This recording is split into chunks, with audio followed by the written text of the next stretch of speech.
শহর দেখায়, নদী দেখায়, ওখানে নদী থাকে তো সিনেমার পর্দায়, সাগর দেখায়, ওখানে সাগরে পদ্মা ভেজে তো দেখায় মাত্র। তেমনি নারদ তার অলৌকিক শক্তি দ্বারা দেখাচ্ছেন যে লক্ষ্য শাক বলি দিয়েছে তারা বড় শিং নিয়ে প্রাচীন বহিকে তাড়াচ্ছে ওকে মারবে বলে। বলে ওদের প্রাণে ব্যথা নেই। মাংস শব্দের অর্থ কি করেছেন জানেন? কিছু অপরাধ নেবেন না।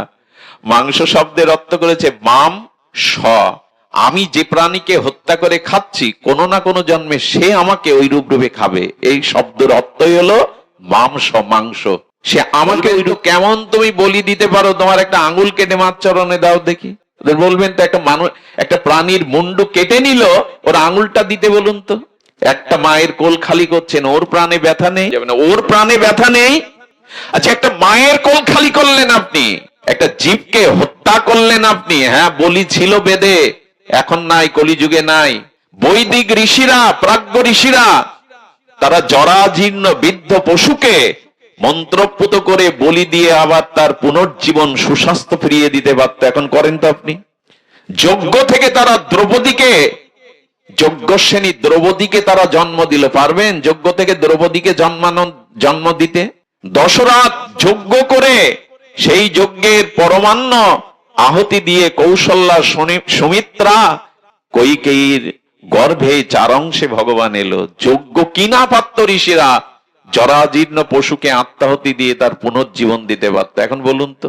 এই জন্য যখন তখন বলি মানবেন না। দক্ষিণেশ্বরে ঠাকুর রামকৃষ্ণ মা ভবতারিণীর সাথে কথা বলতেন, ঠাকুরের হাতে কেতেন।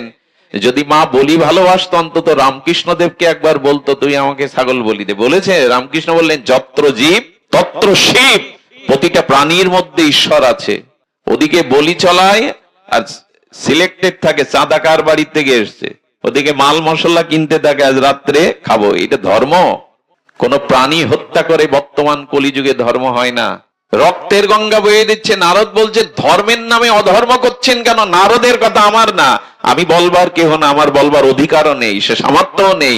নারদ বলছে রাজা, পশুকে হত্যা করে, নিরীহ জীবকে হত্যা করে রক্তের গঙ্গা বয়ে দিচ্ছেন, ধর্মের নামে অধর। প্রাচীন বই বলছেন এটা বেদে আছে। বলে বেদে আছে? কি আছে? পশু কি?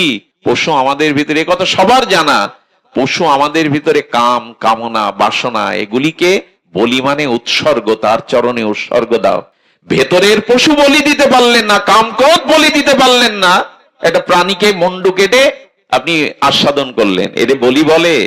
নিজের ভেতরের পশুকে বলি দাও, কাম কামনাকে বলি দাও জ্ঞানের খড়গ দিয়ে। সে বেলায় নাই। আঙুল কেটে দিতে পারবেন? এরকম সাহস আছে? রামচন্দ্র চোখ তুলে দিতে গেল মায়ের চরণে একটা পদ্ম ফুলের জন্য। একটু রক্ত দিতে ভয় পান, অথচ একটা প্রাণীর রক্তের স্রোত বইয়ে দিচ্ছেন। এগুলো ঠিক নয়। মা বলি ভালোবাসে না। মা কি সন্তানের বলি দেখতে পারে? জগৎ জননী মা কোন প্রাণী আঘাত পাক এটা উনি চান না।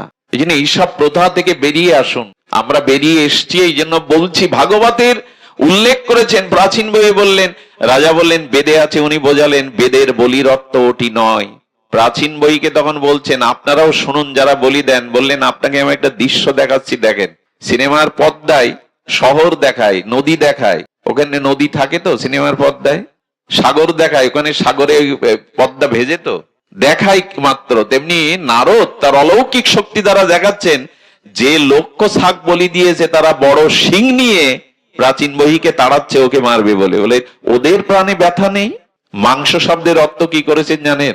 কিছু অপরাধ নেবেন না।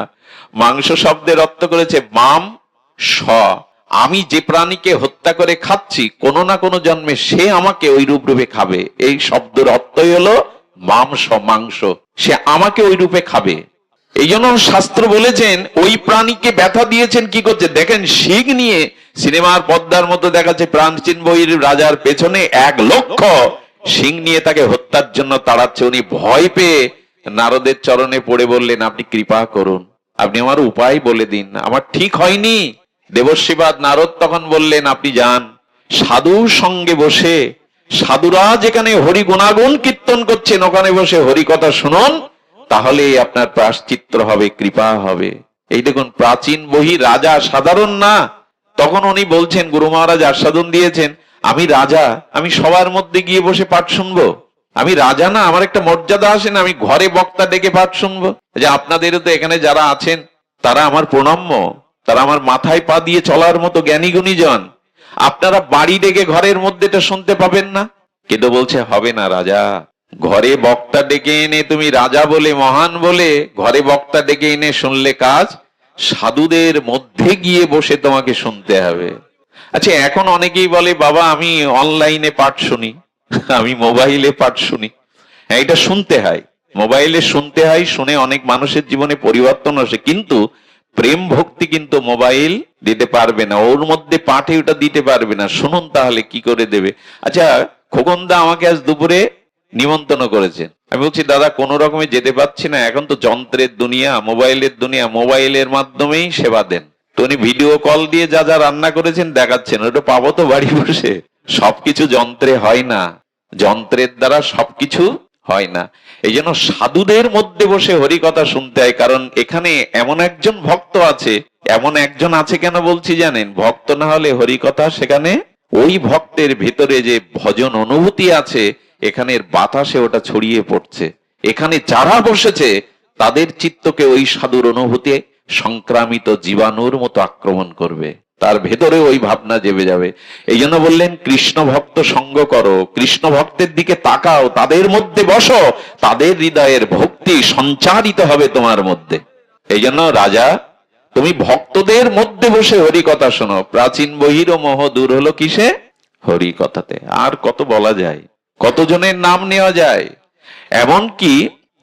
এমনকি সকলের মধ্যে পরীক্ষিত মহারাজের মৃত্যু ভয়ও ছিল, যার জন্য আজকের এই ভাগবত। তার মৃত্যু ভয় ছিল না? মৃত্যু ভয় ছিল। তো গুরুদেব সুখদেব বলছেন, হ্যাঁ, মৃত্যু ভয়টা পশু বুদ্ধি, আমি মরবো, এই বুদ্ধিটা হলো পশু বুদ্ধি। 7 দিন হরিকথা শোনার পরে সুখদেব গোস্বামী জিজ্ঞাসা করছে তোমার মরণের ভয় আছে? পরীক্ষিত মহারাজ বলছেন, হে গুরুদেব, হে পরমহংস কুলতিলক, হ্যাঁ আমি মৃত্যু ভয় পেয়েছিলাম, কিন্তু হরি কথামৃত নামামৃত লীলামৃত শুনে এখন আমি মৃত্যুকে আহ্বান করছি আলিঙ্গন করার জন্য। মৃত্যুকে আমি আহ্বান করছি আলিঙ্গন করার জন্য।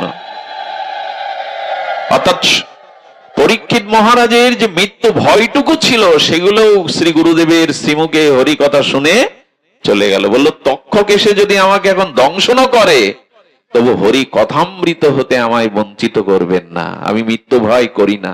আচ্ছা, মৃত্যু ভয় কাদের হয়? বিশ্বদেব মৃত্যুকে, গোবিন্দকে বলছেন আমি যতক্ষণ এই দেহ না ছাড়বো ততক্ষণ তুমি আমার সামনে দাঁড়াবে। ভগবানকে সেই আজ্ঞা রাখতে হলো। আর হরিদাস ঠাকুর কি বললেন? হৃদয়ে ধরিব তোমার ও কমল চরণ, নয়নে হেরিব তোমার ও চান্দ্র বদন। হৃদয়ে ধরি, হ্যাঁ, জিহ্বায় উচ্চারিব শ্রীকৃষ্ণ চৈতন্য নাম, এই মতো ইচ্ছা মোর ছাড়িব। আচ্ছা, ভগবান চাইছিলেন হরিদাসের আগে যেতে, আর হরিদাস চাইছেন মহাপ্রভুর আগে যেতে। কার ইচ্ছা থাকলো, টিকলো কার ইচ্ছা? ভগবান আর ভক্তের মধ্যে যদি দুইজনের কোনো ইচ্ছা জাগে, ভগবান পরাজিত হয়ে ভক্তের ইচ্ছাই পূর্ণ করেন, নিজের ইচ্ছা উনি পূর্ণ করেন না। এই জন্য বলছেন হরিদাসের ইচ্ছা হইল যবে চলিতে, আমার শক্তি থাকলো না, আমার শক্তি নাই যে আমি হরিদাসকে ধরে রাখবো। তো মৃত্যুকে এরা ভয় পায়, মৃত্যুকে তো এরা আহ্বান করছে। আচ্ছা, বাড়ি পুলিশ আসলে বা সরকারি লোকজন আসলে ভয় কার হয়? যে অফিস থেকে টাকা চুরি করেছে, দুর্নীতি করেছে, তার বাড়ি পুলিশ আসলে ভয় হয়। কিন্তু সরকারি কর্মচারী পুলিশ দিয়ে যদি কোনো পুরস্কার পাঠাতে আমার বাড়ি সরকার পাঠায়, ভয় হবে কি না? আহ্বান করবেন। এবং সারা জীবন ভজন না করলে, অশাস্ত্রীয় কর্ম করলে, অধর্ম করলে তখনই তাদের মৃত্যুতে ভয় হয়, যন্ত্রণা আসে। কিন্তু সারা জীবন যারা হৃদয়ে ভক্তিকে লালন করেছেন, ভগবত কর্ম করেছেন, তারা বরঞ্চ মৃত্যুর সময় কি হয় জানেন তাদের?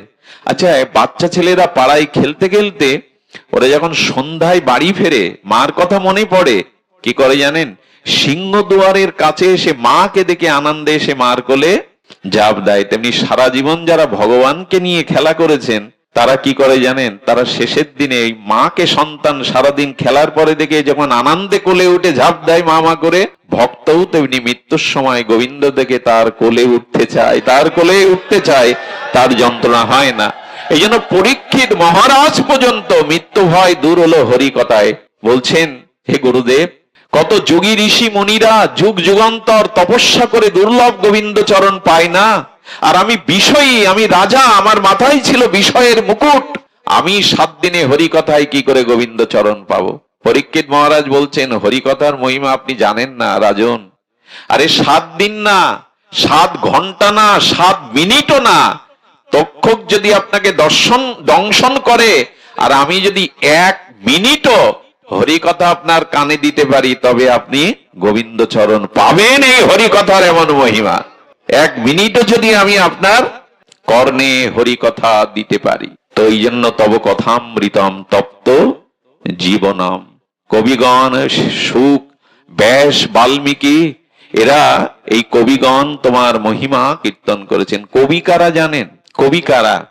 রবির থেকে কবির মূল্য বেশি। রবি মানে সূর্য। রবি কি করে? রবি জগৎকে আলোকিত করে, কিন্তু অজ্ঞানীর হৃদয়ে তিনি জ্ঞানের আলো জেলে দিতে পারেন না। কোন পাহাড়ের গুহার মধ্যে সূর্যের আলো প্রবেশ করে না। কিন্তু অপ্রাকৃত কবি, প্রাকৃত কবি না, অপ্রাকৃত কবি সুখদেব, বিল্লমঙ্গল ঠাকুর, জয়দেব, এদের মতো কবিরা কি করেন জানেন? এদের মতো কবিরা মানুষের হৃদয়ে ভগবত অনুভূতি জাগিয়ে দিতে পারে। একটা জাতিকে, একটা ক্লান্তিকালকে তারা জাগিয়ে দিতে পারে, সমাজকে, জাতিকে জাগিয়ে দিতে পারে। এরাই হলো প্রকৃত অপ্রাকৃত কবি। এই জন্য এরাও পর্যন্ত কি করছেন? আর হরিকথাতে কলমশা পহম। আমাদের ভিতরে যে যত কালিমা আছে, এই কালিমা দূরে যায়। হরিকথা ছাড়া হবে না। আমি